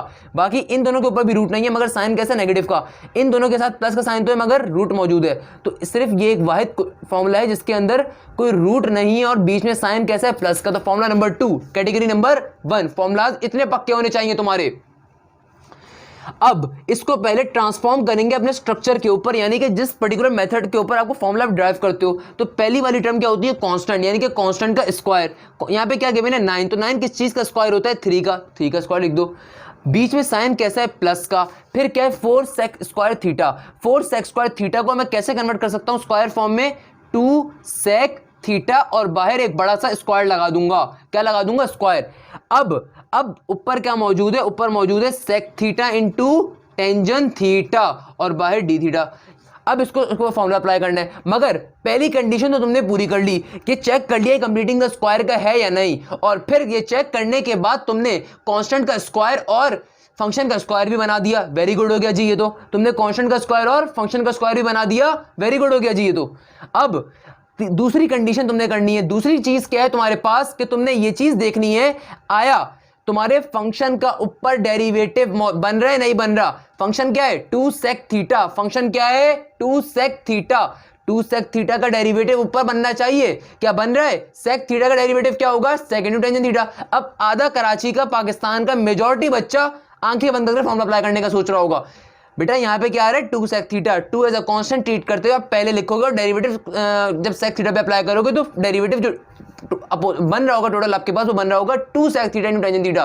तो यहाँ पे 2 की कमी है ऊपर। जब 2 की ऊपर कमी है तो पहले आप 2 को लेकर आओगे और 2 हम कैसे लेकर आएंगे, मल्टीप्लाई डिवाइड करके। यहाँ पे क्या बन जाएगा, sec theta into tangent theta और डिवाइड में क्या हो जाएगा, 3 का स्क्वायर प्लस 2 sec थीटा का होल स्क्वायर इंटू दी थीटा। अब ये 1/2 तो इधर ही रहा और मैंने डेरिवेटिव कंप्लीट करने के लिए ऊपर 2 को इधर ले गया तो क्या हो गया, sec theta into tangent theta और डिवाइड के अंदर 3 का स्क्वायर प्लस 2 sec थीटा का होल स्क्वायर इंटू दी थीटा। भैया ये हो गया। अच्छा अब क्या मेरा फॉर्मूला कंप्लीट हो गया, बिल्कुल कंप्लीट हो गया। अब हम लगा सकते हैं, क्यों कंप्लीट हो गया, स्क्वायर के अंदर भी आ गए दोनों टर्म्स और बीच में प्लस का साइन भी आ गया और ऊपर फंक्शन का डेरिवेटिव भी आ गया। अब सिंपल तरीके से इसका हमने क्या ले लेना है, अल्लाह वाला करे, फॉर्मूला क्या कहता है आपसे आगे, 1 अपॉन कांस्टेंट, यानी कि 1 upon constant tangent inverse F x into constant, 1 upon constant then tangent inverse x upon a। तो भाई 1 अपॉन, अच्छा ये 1 अपॉन 2 तो एज इट इज साथ साथ चल रहा है, 1 अपॉन 2 तो एज इट इज साथ साथ चल रहा है। अब फॉर्मूला क्या कहता है, 1 अपॉन कांस्टेंट, तो कांस्टेंट क्या है मेरे पास, ये 3, ये 3 वाली जो टर्म है, ये जो 3 वाली टर्म है, अगर मैं मार्कर कलर को अपना चेंज कर लूं, 3 वाली टर्म ये कांस्टेंट है, तो क्या हो जाएगा 1 upon 3 constant into tangent inverse x upon a, यानी कि फंक्शन अपॉन कांस्टेंट। फंक्शन की वैल्यू क्या है, फंक्शन है 2 sec थीटा, फंक्शन क्या है 2 sec थीटा, डिवाइड के अंदर कांस्टेंट, कांस्टेंट क्या है मेरे पास 3, कांस्टेंट क्या है मेरे पास 3। अब मैं आपको जरा एक अल्ट्रा लेजेंड बच्चों की तादाद बताता हूं। हमारे पास कई तरह के लेजेंड बच्चे एग्जिस्ट करते हैं इस दुनिया के अंदर, जिनका जो गुड हो गया जी ना वो एक डिफरेंट ही लेवल है। वो शुगल मेला ऐसा लगाते हैं माशाल्लाह से क्लास के अंदर कि उनकी बात ही अलग होती है। वो शुगल मेला जो है ना बहुत खूबसूरती से लगाते हैं कि गुड हो गया जी वाला शुगल मेला। वो क्या करते हैं, वो करते हैं एक बड़ा खूबसूरत काम। वो खूबसूरत काम क्या होता है पहले मैं करके बता देता हूँ। वो इस 2 से इस 2 को कैंसिल करवा देते हैं, सही है ना, वो 2 से इस 2 को कैंसिल करवा देते हैं। इनके कैंसिल करवाने के ऊपर आइंस्टाइन हो गया, न्यूटन हो गया, अपनी कब्रों में बैठ के पागलों की तरह रो रहे होते हैं, कुत्ते की मौत रो रहे होते हैं इनफैक्ट इन अदर वर्ड्स। या पाइथागोरस अपनी थ्योरम में बैठ के बहुत बुरे तरीके से करवट बदलता है जब वो हरकत करते हैं। क्यों, अरे अल्लाह के बंदो, ये बाहर एक ऐसा कांस्टेंट नंबर है और ये जो 2 आ रहा है ये टेंजेंट इनवर्स का एंगल है, ये दोनों कभी भी आपस में कैंसिल आउट नहीं हो सकते। तो इस बात को अपने जहन में बिठा लेना। आई होप आप सारे के सारे अच्छे बच्चे होंगे, आप में से कोई भी ऐसा बंदा नहीं होगा, मगर स्टिल फिर भी बता देता हूँ क्योंकि मैं अक्सर इतना नालायक होता हूँ। मैं खुद नालायक हूँ, मैं अपनी बात करता हूँ, मैं खुद नालायक हूँ, मैं अक्सर आपस में काट देता हूँ, सही है ना। तो ऐसा बनना नहीं है आपने, आपने अच्छा बच्चे बनना है, मुझसे अच्छे बच्चे बनना है। क्या हो जाएगा 1 इंटू 3 हो जाएगा, 3 2 6, और यहाँ पे क्या हो जाएगा, इसका फाइनल आंसर क्या आ रहा होगा, टेंजेंट इनवर्स 2 sec थीटा या 2 अपॉन 3 sec थीटा। क्लियर है, आई होप क्लियर है। ये आपस के अंदर कैंसिल आउट नहीं करवा देना, ये टेंजेंट इनवर्स का पूरा एंगल है, ये टेंजेंट इनवर्स का पूरा एंगल है। तो एंगल और कांस्टेंट कभी आपस में मल्टीप्लाई डिवाइड नहीं हो सकते भाई, ये बात ध्यान में रख लेना। अब यहाँ पे हमने एक तरह और क्वेश्चन अटेम्प्ट करते हैं इसका, फिर देखते हैं कैसा क्या है, समझ में आया हमें। अब देखो मेरे पास एक और फॉर्मूला आ गया। ये क्या फॉर्मूला है, 1 upon function under root function का स्क्वायर माइनस कांस्टेंट का square equal to 1 upon constant into sec inverse function upon constant. I don't know why मैंने कांस्टेंट लिखना भूल गया भी सबके अंदर। 1 अपॉन कांस्टेंट, सही है, ये फॉर्मूला आ गया। अच्छा अगर मैं पूछूं अब तक कुछ याद हुआ, ये कौन सा कैटेगरी का फॉर्मूला है? आई डोंट नो, आप लोग अभी फिजिकल क्लास तो है नहीं कि यार तुम लोगों से मैं तरीके से पूछूँ, तुम लोगों को जरा डांटते हुए पूछूँ। फिजिकल क्लास में तुम्हें एक्सप्रेशन ही वजह चलते हैं बच्चे के। ये कौन सा फॉर्मूला है, category number 1 formula number 3 sec inverse वाला फॉर्मूला है। क्लियर है, इसको याद करने की ट्रिक क्या है, बाहर भी एक फंक्शन आएगा अंदर भी फंक्शन आएगा। क्लियर है, बाहर और अंदर वाले फंक्शन सेम ही होंगे ऑब्वियसली, बाहर भी फंक्शन आएगा अंदर भी फंक्शन आएगा। अच्छा अब जब ये फॉर्मूला तुम्हारे पास आया, अब एक क्वेश्चन इसका देखो, क्वेश्चन तुम्हारे पास क्या आ रहा है, sine theta divided by cos theta under root cos square theta minus का 1। अब ये क्वेश्चन तुम्हारे पास आ गया। सबसे पहला काम तुमने ये करना है कि आया तुम्हारा ये क्वेश्चन सॉल्व हो सकता है पावर फॉर्मूले से, ln से, डिवीजन से? ऑब्वियसली नहीं हो सकता, अंडर रूट आ रहा है तो वहां पे घंटा सॉल्व नहीं कर सकते, तो दोनों टर्म्स को ऊपर ले जाके नहीं हो सकता सॉल्व, नहीं हो सकता। तो उसके बाद फिर कंप्लीटिंग द स्क्वायर के भी आओगे, जाहिर सी बात है कंप्लीटिंग द स्क्वायर के ऊपर आ गए। अब कौन सा फॉर्मूला है, तो भाई वाहिद ये एक अनोखा और एक लाडला फॉर्मूला है जो कि इस तरह की फॉर्म में होता है, यानी कि x into X square minus 1। बाकी जितने भी फॉर्मुलाज हैं उनमें से कोई भी ऐसा फॉर्मूला नहीं है जो x into X square minus 1 की फॉर्म में हो। सिर्फ ये third formula x into X square minus A square की फॉर्म में होता है। बाकी सारे दो चीज़ें कंसिस्ट करते हैं, दो चीज़ें या एक्स ए, ये सिर्फ एक वाहिद चीज़ है जो 2x कंसिडर करते हैं और एक a ले रहा होता है, यानी कि x into X square minus का a स्क्वायर। तो ये फॉर्मूला तो वैसे ही पहचान में आ जाता है, मैं साथ साथ पहचानना भी बता रहा हूँ, तो ये बात याद रख लेना। मुझसे पढ़ लो तो इंशाल्लाह मैं सारे कॉन्सेप्ट्स क्लियर करके भेजूंगा, टेंशन लेनी है आप लोगों ने। सही है, ये फॉर्मूला आ गया। अब इस पर्टिकुलर फॉर्मूले के इस क्वेश्चन को सॉल्व करना है। सबसे पहला काम तो हम क्या करेंगे भाई, इसको स्क्वायर अंदर वाली जो टर्म होगी फंक्शन का स्क्वायर माइनस कांस्टेंट का स्क्वायर, यानी कि स्क्वायर की फॉर्म चेक करनी है कि भाई आया ये हमारे स्ट्रक्चर से मैच भी करता है नहीं करता, हम फॉर्मूला अप्लाई कर सकते हैं नहीं कर सकते इसके ऊपर। तो बाहर क्या होता है, cos theta under root cos theta का स्क्वायर। तो भाई इसके पास तो स्क्वायर मौजूद है, तो हम एक ही बार cos थीटा स्क्वायर लिख देंगे।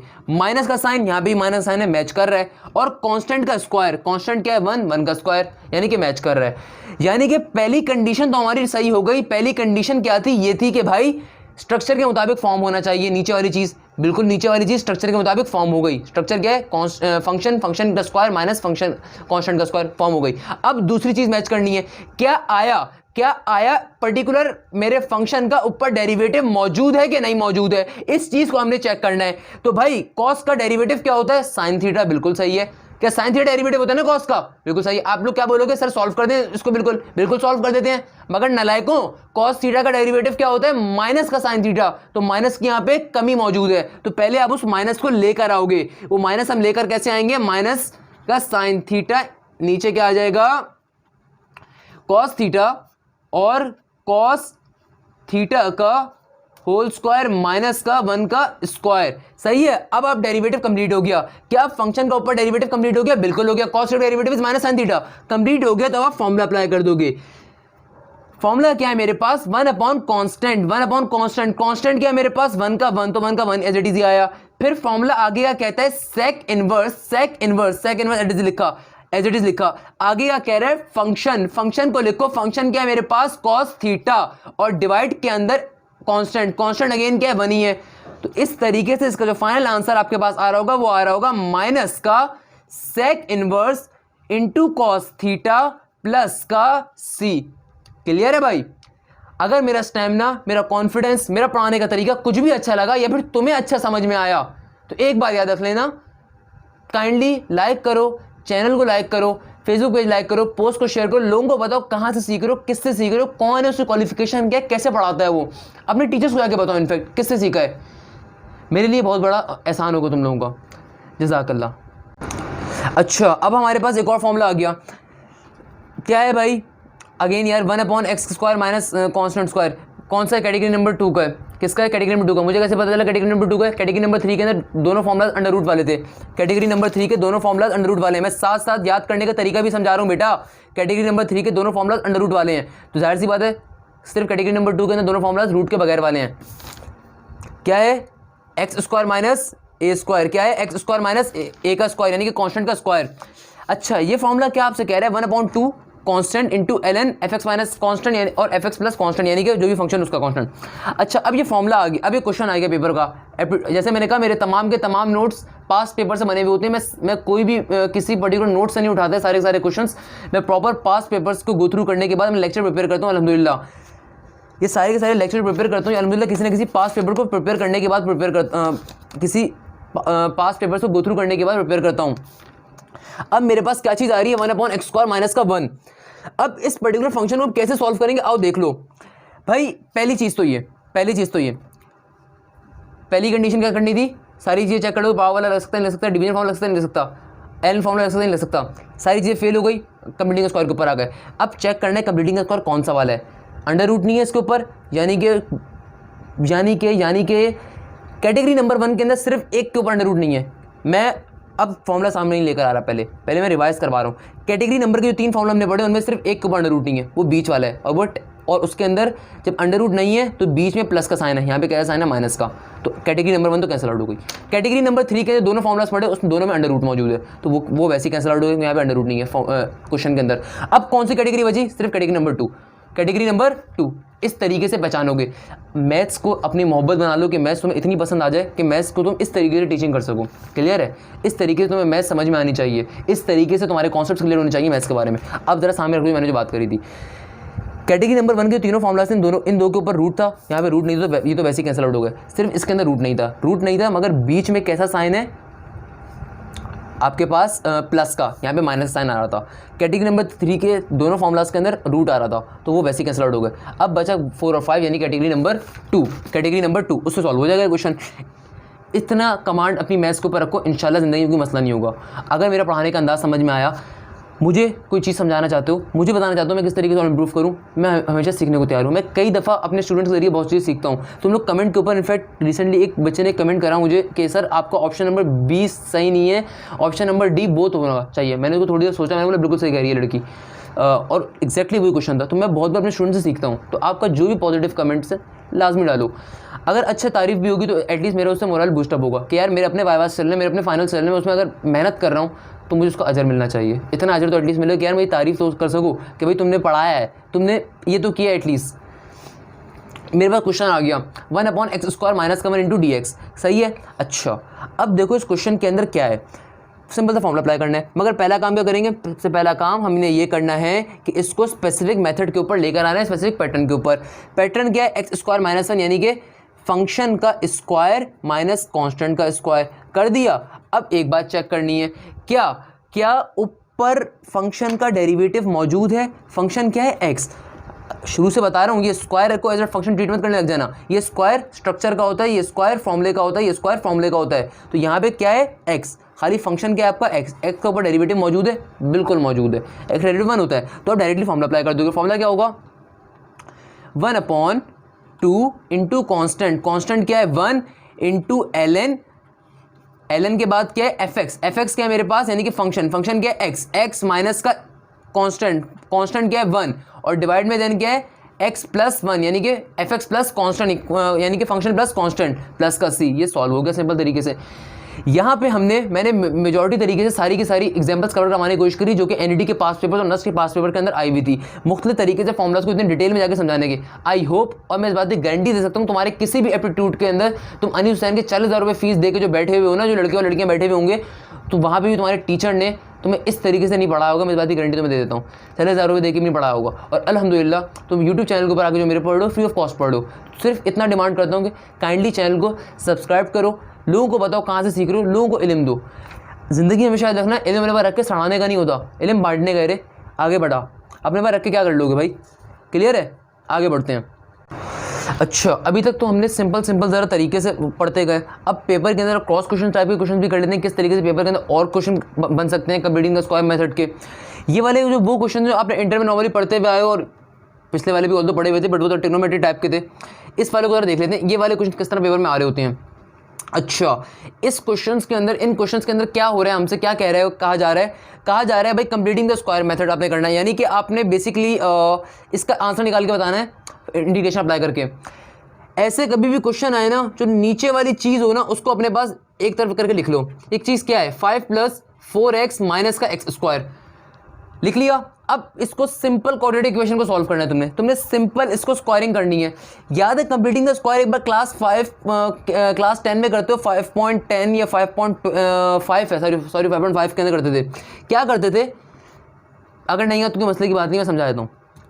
एक बात हमेशा याद रख लेना, इस पर्टिकुलर मेथड को कर रहे हो ना, इस पर्टिकुलर मेथड के क्वेश्चंस कर रहे हो, तो एक बात लाजमी आपने याद रखनी है। वो बात क्या है कि भाई जो स्क्वायर बेस्ड टर्म है ना वो हमेशा पॉजिटिव होनी चाहिए। यहाँ पे क्या है, नेगेटिव है तो क्या करो उसको पॉजिटिव बनाओ। पॉजिटिव कैसे बनाओगे, माइनस कॉमन ले लो तो क्या बन जाएगा, माइनस का 4x माइनस का 5। आपकी ये टर्म कैसी थी, नेगेटिव थी ना, इसको पॉजिटिव में कन्वर्ट कर देंगे। कैसे कन्वर्ट करा हमने, कॉन्स्टेंट पॉजिटिव लेकर ले लिया, पॉजिटिव ले लिया, वेरी गुड। अब दूसरे नंबर पे क्या काम करना है उसको देख लेते हैं। दूसरे नंबर पे क्या काम करना है उसको देख लेते हैं।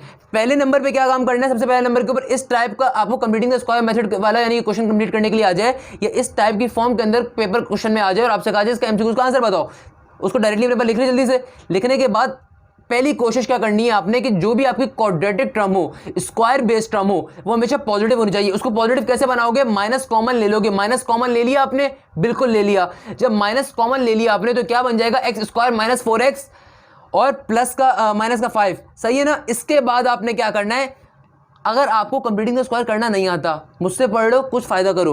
तुम्हें ये बात पता है ना कि यार a + b का होल स्क्वायर, a - b का होल स्क्वायर क्या होता है, उसमें a² plus minus 2ab plus का b² होता है। तो ये वाली जो बीच वाली टर्म होती है, ये 2ab वाली टर्म, इसका जो फॉर्मूला होता है, इसके पास ये 2 जो होता है ये फॉर्मूले का होता है, ये 2 फॉर्मूले का होता है, और a क्या होता है, a फर्स्ट टर्म होती है और b क्या होती है, सेकंड टर्म। यही चीज़ होती है ना। अब तुम सोच रहे हो क्लास 7 का फॉर्मूला है, क्लास 8 का फॉर्मूला मैं तुम लोगों को क्यों पढ़ा रहा हूँ, अभी देखना। आपने यहाँ पे क्या करा, आपने यहाँ पे माइनस को कॉमन ले लिया। जब माइनस को कॉमन ले लिया, यानी कि आपने एक्स स्क्वायर वाली टर्म को पॉजिटिव बना लिया। अब जो भी आपकी मिडिल टर्म हुआ करेगी, यानी कि वेरिएबल के साथ वाली टर्म, यानी कि एक ऐसी टर्म जिसके साथ वेरिएबल एक सिंगल पावर बेस वेरिएबल आ रहा होगा, कैसे पहचानोगे कौन सी टर्म है? अब तुम में से बोले सर ये एक्स वाली टर्म को अगर हम गलती से कभी समझ लें तो भाई ये ऐसी टर्म होगी जिसके अंदर वेरिएबल की पावर हमेशा 1 होगी। अगर स्क्वायर बेस्ड टर्म होगी तो उसकी बात नहीं कर रहा, ये वो टर्म होगी जिसके वेरिएबल की पावर क्या होगी 1। अब देखो, अब एक बात देखो, इसके पास क्या मौजूद है 4x, इसके पास जो 4 है इसके अंदर जो 2 होगा, ये 2 तो फॉर्मूले का होगा। ये जो 4x लिखा हुआ है इस 4x के अंदर जो 2 होगा, ये 2 तो होगा फॉर्मूले का, और x जो होगा ये a होगा, x जो होगा ये a होगा। तो b की वैल्यू क्या होगी? अगर मैं तुमसे पूछूं b की वैल्यू क्या होगी, फिर जाहिर सी बात है 4 किस ऐसे नंबर से मल्टीप्लाई होके बना होगा? ये 4 जो यहाँ पे 4 लिखा हुआ है, मैं 2 से ऐसा कौन सा नंबर मल्टीप्लाई करूंगा 4 बन जाएगा? जाहिर सी बात है 2 ही होगा। यानी कि अगर आप में से किसी को मेरी बात समझ में, दोबारा रिपीट कर देता हूं। सबसे पहला काम करना है, इस पूरी चीज को कॉमन अपने पास ले लिया, लिख लिया अपने पास रफ कॉलम के अंदर। एक्स स्क्वायर वाली टर्म को नॉर्मली हमेशा पॉजिटिव होनी चाहिए, टर्म हमेशा पॉजिटिव बना ली। उसके पास जो सिंगल पावर वाली वैल्यू होगी, यानी कि 4x या 4y या 4z या मतलब कोई भी x वाली टर्म जो होगी या y वाली टर्म जो होगी, सिंगल पावर, इसकी पावर क्या 1, x की पावर भी क्या 1, उसको एक्सट्रैक्ट करो, उसको सोचो, उसको 2 मिनट 4 सेकंड के अंदर सोचना होता है यार। क्या सोचो कि भाई एक 2 तो इसके पास फॉर्मूले का है, एक 2 तो इसके पास a प्लस बी या a माइनस बी वाले क्वेश्चन वाले 2 फॉर्मूले का है, और एक इसके पास x है, ये x तो इसकी फर्स्ट टर्म है। अब ये 2 किस ऐसे नंबर से मल्टीप्लाई हुआ है कि 4 बन रहा है, जहां पे जो भी नंबर आ रहा होगा उससे, किससे हुआ है 2 से। तो आपका b टर्म क्या हो गई 2, b टर्म क्या हो गई 2, b टर्म क्या हो गई 2, तो b स्क्वायर क्या हो जाएगा 2 का स्क्वायर, b स्क्वायर क्या हो जाएगा 2 का स्क्वायर। सिंपल क्वेश्चन था यार, क्या मुश्किल है इसके अंदर। -4x और b स्क्वायर, ये 2 की वैल्यू क्या है, b की वैल्यू है, तो आपको क्या चाहिए यहाँ पे b का स्क्वायर यानी कि 4। अब 4 हवा से तो आएगा नहीं, अब 4 ये हवा से तो आएगा नहीं, अब आपको +-4 करना पड़ेगा। अब आप क्या करोगे, +4 और -4 ले लोगे, यहाँ पे +4 -4 ले लिया, और ये माइनस का 5 एज इट इज यहाँ पे चल रहा है, सही है, क्लियर है। अब क्या करोगे, एक्स स्क्वायर -4x प्लस का 4 और -4 माइनस का 5 क्या बन जाएगा बेटा, -4 माइनस का 5 माइनस का 9 होगा, जाहिर सी बात है। -4 माइनस का 5 क्या हो जाएगा, माइनस का 9। अब मुझे एक बात बताओ, ये क्या बन गया, ये वाली जो चीज़ है क्या बन गई, एक्स स्क्वायर -4x + 4, कोई फॉर्मूला बन रहा है?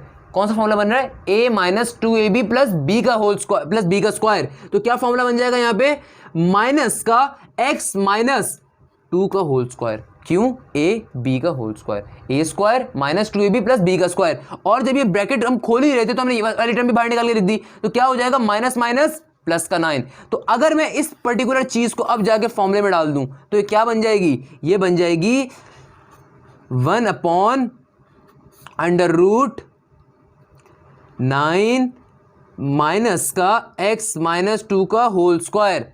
अब मुझे बताओ, अब इसको सॉल्व करना कोई मुश्किल नहीं होगा, मैंने बहुत डिटेल के अंदर ये पढ़ा है, कोई भी एप्टीट्यूड लेवल के ऊपर इतने डिटेल में नहीं बता, इतने डिटेल में बेटा मैंने बता दिया। ये किस तरीके से सॉल्व करोगे, पहले इस पर्टिकुलर जो भी आपकी नीचे टर्म गिवन हुआ करेगी उसको साइड पे जाकर लिखा करोगे, लिखने के बाद उस पर्टिकुलर टर्म के अंदर हमेशा कोशिश करोगे क्वाड्रेटिक टर्म को, यानी कि स्क्वायर बेस टर्म को पॉजिटिव बनाओगे, नेगेटिव होगी तो माइनस कॉमन लेके बनाओगे, और फिर जो सिंगल बेस यानी कि स्क्वायर बेस टर्म के अलावा वाली टर्म मौजूद होगी उसको ब्रेक करोगे। कैसे ब्रेक करोगे, 2ab के अंदर एक 2 उसके पास फॉर्मूले का होगा, जाहिर सी बात है, एक उसके पास फर्स्ट टर्म की वैल्यू होगी जो a होगी, और एक उसके पास क्या होगा b सेकंड टर्म, तो वो b की वैल्यू निकाल लिया करोगे, उसका स्क्वायर ले लिया करोगे, b का स्क्वायर क्या हो जाएगा 4। मगर ये 4 हवा से तो आ नहीं सकता, प्लस का 4 माइनस का 4 करके लेकर आओगे। अब आप में से बहुत से कुछ बच्चों के जहन में एक बात आ रही होगी, सर आप इस -5 को भी तो ब्रेक कर सकते, आपने क्यों नहीं करा?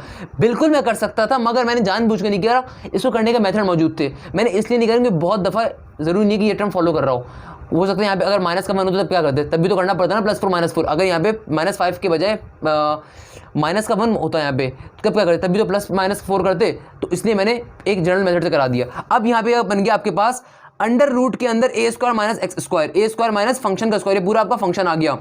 अगेन मैं अब अगर तुम ये सोच रहे हो कि मैं इसको बैठ कर करवाऊंगा तो मैं इसको करवाऊंगा नहीं, मैं इससे बता रहा हूँ कैसे होगा, इंशाल्लाह ये आपको होमवर्क आप खुद से करोगे।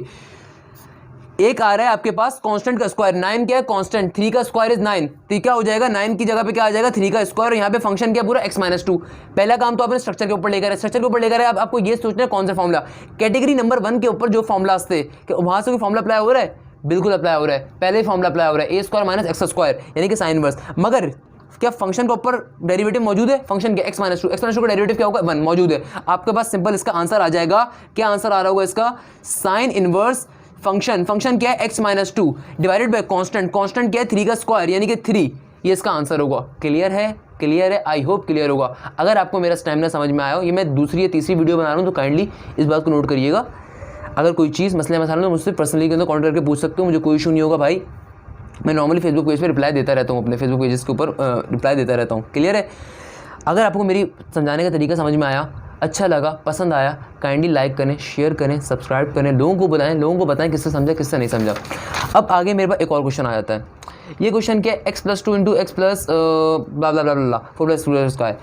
अगेन इस टाइप के क्वेश्चन के अंदर भी आपको अंडर रूट वाली वैल्यू को लोगे। अंडर रूट वाली वैल्यू कैसे लोगे भाई? ले लिया, उसको एक बार नीचे लिखो। क्या है? X square plus 4x plus का 3, कंप्लीटिंग द स्क्वायर करना है। अब देखो ये 4x है, अब मैं डायरेक्ट कर रहा हूँ। 4x है ना, इसके पास एक 2 तो होगा फॉर्मूले का, इसका एक 2 जो है ये फॉर्मूले का है। इसके बाद एक टर्म है फर्स्ट टर्म की एक्स स्क्वायर है, तो उसके बाद फर्स्ट टर्म की वैल्यू क्या होगी? यानी कि x ही है। अब सेकंड टर्म की एक वैल्यू होगी इसके पास। अब 2 को किस ऐसे नंबर से मल्टीप्लाई कराया जाए? फॉर्मूले के 2 को किस ऐसे नंबर से मल्टीप्लाई हुआ होगा? 4 बना होगा। जाहिर सी बात है, में से बहुत से लोगों का आंसर होगा 2 से, यानी कि सेकंड टर्म की वैल्यू क्या? अगेन b आ रही है, b की वैल्यू क्या आ रही है? 2 आ रही है। तो क्या हो जाएगा मेरे पास? X square plus 4x plus का 4 माइनस का 4 प्लस का 3। तो ये वाली टर्म यहाँ पे एक स्क्वायर कंप्लीट कर लेंगे अपना। क्या बन जाएगा स्क्वायर की वैल्यू? x प्लस 2 का whole square minus 4 plus 3 minus का 1। तो ये बेसिकली क्या बन गया? जरा इसको फॉर्मूले में डाल दो। 1 upon x plus 2 under root x plus 2 का होल स्क्वायर माइनस का 1 यानी कि 1 का स्क्वायर। अगेन अब आपने क्या इसके मुताबिक बना लिया? बिल्कुल बना लिया। अच्छा एक और चीज़, अगर अंदर और बाहर के फंक्शन डिफरेंट आ रहे हो ना इस पर्टिकुलर क्वेश्चन के अंदर, यानी कि function into function square minus 1 के अंदर, इसका मतलब कि आपका फंक्शन आपने गलत सॉल्व निकाला हुआ है। जाहिर सी बात है इसका कैलकुलेशन एरर होगा। ये दोनों फंक्शन हमेशा सेम आने चाहिए। अब चेक कर लो कौन से वाले फॉर्मूला है? Category number 1 formula number 3 x into X square minus 1। Simple तरीके से इसको सॉल्व कर लोगे। क्या होता है इसका answer? 1 upon constant, yes 1 upon constant. नीचे क्या आता है? कॉन्स्टेंट के यहाँ पे 1। आगे क्या होता है? सेक इनवर्स फंक्शन क्या है मेरे पास बेटा? x प्लस 2 और डिवाइड के अंदर क्या आ जाएगा? अगेन कॉन्स्टेंट प्लस का c। तो इसका आंसर होगा। यहां पे मेरे पास इंटीग्रेशन की वीडियो लेक्चर नंबर 3 कंप्लीट होता है।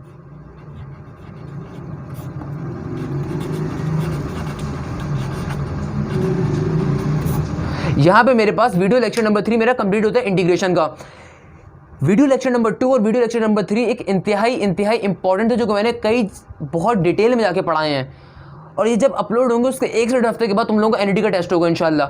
मैं उम्मीद करता हूँ तुम सारे के सारे लोगों को ये चीज़ समझ में आई हो और तुम लोग अपने टेस्ट में कामयाब हो सको। जितना डिटेल में जाके मैंने पढ़ाया, तुम में से जिन लोगों ने अनीस हुसैन के अंदर 40,000 रुपये दिए होंगे, जो ज़ाया करें तुम लोगों ने सिर्फ एनईटी के टेस्ट के लिए 40,000 रुपये भर के, तो उसके लिए मैं इतना तो मैं श्योरिटी देता हूँ उनसे अच्छे समझाया होगा अल्हम्दुलिल्लाह। मैंने मुझे अपनी स्किल्स के ऊपर पूरा यकीन है। आई होप तुम लोगों को समझ में आया होगा। जो चीज़ समझ में नहीं आई तुम मुझसे पर्सनली कॉन्टैक्ट करके पूछ सकते हो। मेरे फेसबुक पेज के ऊपर आके मुझे कमेंट कर दो, मैं ऑडियो बनाकर मैं जब भी फ्री हूँगा। ऑल्दो मेरे भी अपने फाइनल चल रहे हैं, मेरे अपने वाइवास चल रहे हैं और एक बहुत स्ट्रिक्ट रूटीन हम लोगों की चल रही है, बट स्टिल मैंने तुम लोगों को टाइम निकाला क्योंकि मेरे पास अल्हम्दुलिल्लाह कई मैसेजेस आए जिसके अंदर कहा गया कि आप इंटीग्रेशन बनाए, डेरिवेटिव बनाए। यहाँ पर जो मेरे सैप के स्टूडेंट्स बैठे हुए होंगे क्रैश के, वो ये बात जानते हैं कि मैंने उनको नहीं पढ़ाना था इंटीग्रेशन डेरिवेटिव, मैंने नहीं पढ़ाया था क्योंकि मेरे पास टाइम की बहुत शॉर्टेज थी। बट जब मेरे पास इतनी रिक्वेस्ट आई और एक ऐसा रिस्पॉन्स आया अल्हम्दुलिल्लाह मेरे पास कि आई एम टोटली शॉक्ड। मुझे अपनी स्किल्स के बारे में तो अल्हम्दुलिल्लाह हमेशा से अंदाज़ा था, बट इतना अंदाज़ा कभी नहीं था कि यार इतना अच्छा डिलीवर कर पाऊंगा मैं कभी ऑनलाइन मीडियम के ऊपर। फिजिकल के अंदर तो ऑब्वियसली ये अच्छा अंदाज़ा रहा है हमेशा। मुझे हमेशा खुशी रही कि आप लोगों को मेरी चीज़ पसंद आ रही है। तो थैंक यू सो मच, जज़ाकल्लाह। आखिर में इतना कहना चाहूँगा, मेरी कोई बात अच्छी लगी हो, कोई बात समझ में आई हो, उसको अपने दोस्तों तक पहुँचाओ। मेरे चैनल को लाइक करो, सब्सक्राइब करो, फेसबुक पेज के ऊपर जाके कमेंट करो, शेयर करो, रेटिंग करो मेरी। आखिर में सिर्फ एक बात कहना चाहूँगा, शेख आतिफ़ का एक बड़ा मशहूर जुमला है जो मुझे हमेशा पसंद रहा, जिसने हमेशा मुझे फोर्स करा टीचिंग के साइड के ऊपर, या फिर एक वो जुमला जिसने मुझे एक हमेशा कॉन्फिडेंस दिया। वो जुमला बड़ा छोटा सा है, जो इल्म तुम लोगों तक मैंने पहुँचाया वो कल भी तुम लोगों का हक़ था, वो आज भी तुम लोगों का हक़ है। इस इल्म को पहुँचाने के अंदर जो कमी कोताही हो वो मेरी खता। आई होप कि मैं आपको डिलीवर कर पाया हूँगा, आई होप मैं आपको समझा पाया हूँगा। थैंक यू सो मच, जज़ाकल्लाह। Hashim Zia signing off from his desk. Thank you so much, जज़ाकल्लाह।